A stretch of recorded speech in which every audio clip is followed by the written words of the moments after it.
E allora 40 anni festeggiamo esattamente poi il dicembre 2012 festeggeremo, ma siamo nella 40ª stagione del San Carluccio.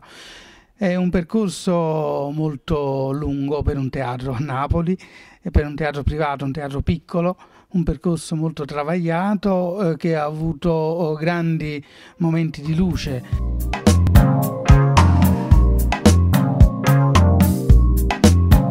Attraversa ed ha sempre attraversato anche momenti difficili, come tutte le attività culturali di un certo tipo a Napoli, che non sono prettamente attività che rivolte a una massa o comunque che sono nascoste.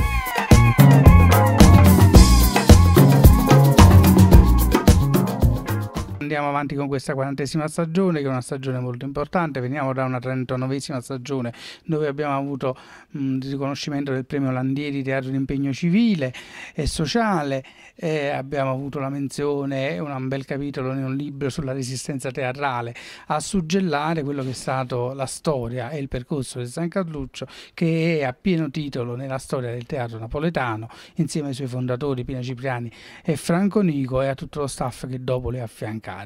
Speriamo di poter continuare la storia, e che comunque anche la storia del San Carluccio, anche senza di lui, possa continuare in un momento abbastanza difficile per l'Italia, per il mondo, per Napoli. Però abbiamo bisogno di questa